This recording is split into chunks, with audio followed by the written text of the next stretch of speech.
we like that. Yeah, very we much. like that a lot. Very much. Is there a sporting link with Greek mythology? There is, really, isn't yeah. it? Amazing feats of athleticism and of course, what the Greeks did in war became sport for them. They were probably the first people to turn their war rehearsals into what we would call games and sports. The javelin is throwing a spear, the discus, and so on, and the discus, and the running, and the fighting, and the wrestling, and so on. In fact, Theseus, who was one of the greatest of the heroes, best known for the labyrinth and the Minotaur, the bull man in the middle of the Minotaur. The Greeks, the Athenians in particular, they think of Theseus as the great founder of the city of Athens. There's a huge statue of him in Syntagma Square in Athens to this day. They think he invented wrestling.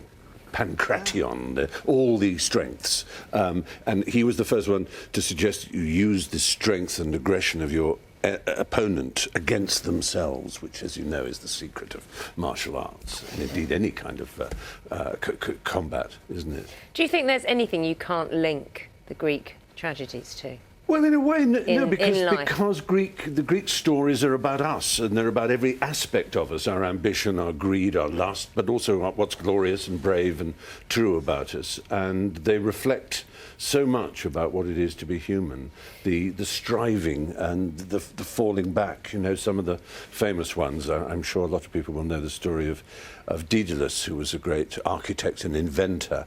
He had to escape from Crete, and he made a pair of wings for himself and his son Icarus out of feathers, holding them together with wax. And he said to his son, "Now, my boy," he said, don't fly too low near the sea, because if your wingtips hit the water, you'll become sodden and waterlogged, and you'll be dragged down. And don't fly too high, too close to the sun, or the heat of the sun will melt the wax, and your feathers will come off." And of course, Icarus soared around and was so thrilled and excited to be flying, the first human to be flying, that he did go too close to the sun and tumbled down.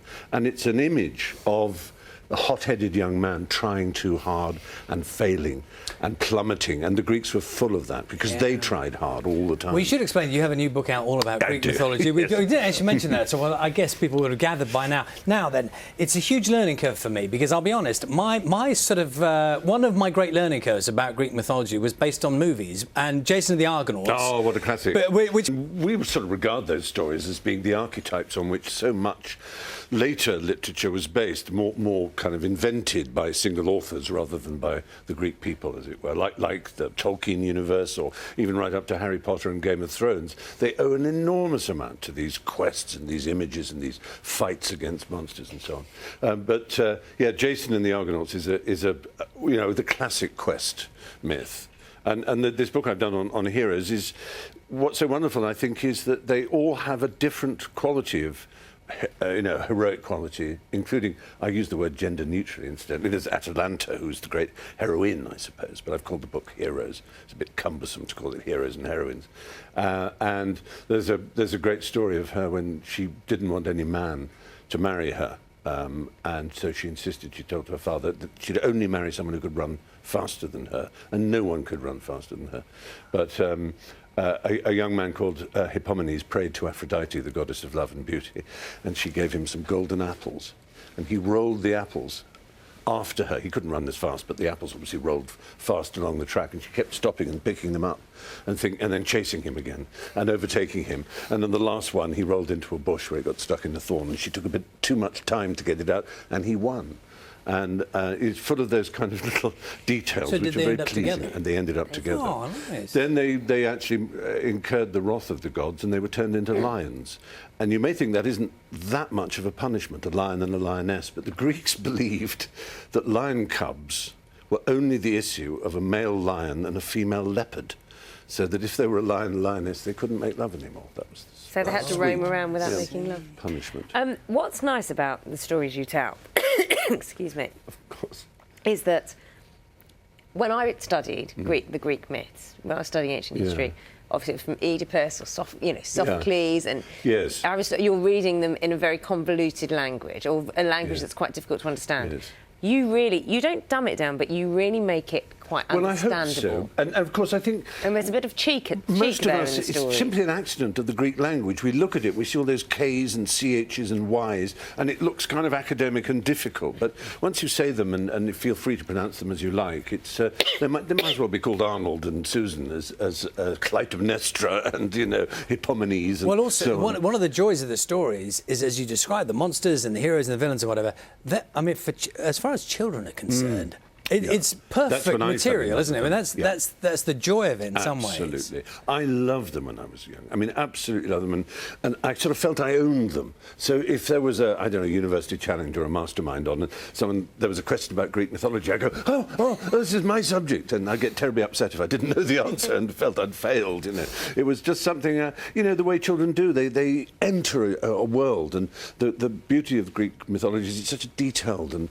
perfect world. You know who everyone is inside it. They're so, you know, it's like a soap opera or The Godfather or something, a kind of mafia thriller. You know, there's a kind of the violence and the betrayal and the family sense. It's got everything human. And there's also the thing that actually some of the villains, you know the backstories now, or the baddies, yes, and you actually have some sympathy. You do, for them exactly. in some way. Yeah, no one's all good or all bad ever. No.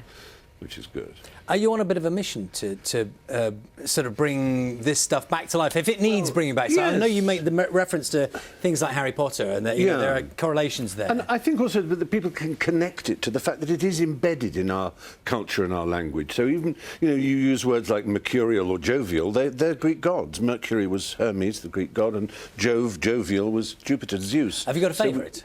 Well, either Hermes, the messenger of the gods, or Athena, the goddess of wisdom. I like her a lot. She founded, you know, Athens as well, if you like, and she was Minerva to the Romans. You may remember, those who are fond of Harry Potter, that's Professor McGonagall's first name is Minerva, and she had an owl as a symbol for her wisdom.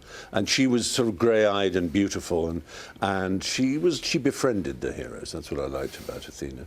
And she was also a goddess of handicraft and war, but the art of war. And the Greeks were very good like that. They had a god for Ares, whom the Romans called Mars, who was the violent god of the horrible side of war, the fact that it's just killing and violence. But she was the goddess of the smart tactics and the retreat and the wit of war. Now, I've heard a little bit of one of your readings of your own book, and there, as you do so brilliantly, people know from Harry Potter, you bring these things to life brilliantly. And one of the joys of it is that it doesn't sound dated. I mean, because of the way you deliver things and the way you've written. Yes. You know, you put a modern twist on it. I'm so glad to, because on the one hand, I didn't want everyone to go around calling each other dude. You know, I didn't want it to be sort of self-consciously, oh, this is going to appeal to the kids, because nothing dates more quickly. Yeah. But on the other hand, I didn't want it to be full of thou hast or seem old-fashioned. So I'm glad you thought so, Charlie. Yeah, it's a fine line, that one, though, because you're absolutely right, because it can sound really patronising, apart from anything else, if you start trying to dumb things down. Exactly. Yeah. Exactly. How long did it take you to write this? Well, it's in a sense a second. lifetime, because I've always known and collected and thought about them. But it's part of a trilogy. I wrote the book Mythos last year, which is the sort of birth of the gods, and then this one is the heroes. And next year I hope to complete the Trojan cycle, you know, the Trojan War and the homecoming of Odysseus and so on. I ask because recently we spoke to our colleague Bill Turnbull. Oh, yes. And he was talking about the Fry and Turnbull effect. Defect, yes. And do you want to explain this? Well, both Bill Turnbull, whom you'll know as the great weatherman, and I I'm kidding, were diagnosed not that long ago with prostate cancer, a very common occurrence amongst men of a certain age.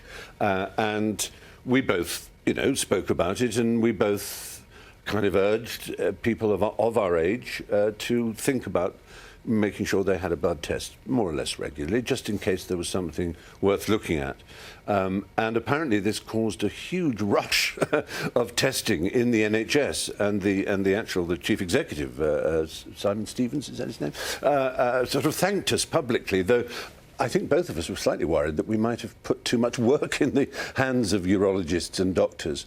But it is a very common form of cancer for men, extremely. I hope you get yourself checked, Johnny. You're a young fellow. I knew you were going to... No, I'm exactly in your target age range. I'm exactly that age. And the thing is, before it gets symptomatic is the key, because by the time it's symptomatic, it can move around the body. It can go to the bone and the bladder and places where it's a much more dangerous. Because we spoke to Bill a little while ago. I think it was on the day that you both got the praise from the NHS. But it's quite a bold, brave thing to do, to go public with something. I mean, it's your health, it's your intimate business. And it's it so on, is. but I think it's most important. I mean, we get enough good luck if you're in the public eye, and a lot of opportunity and recognition and things. And I think it's the least you can do is use whatever voice one has, as I've always tried to do with mental health and other things, because if you can be helpful, then to make a difference is a great feeling. How are you now? Yeah. I'm fortunately very well. I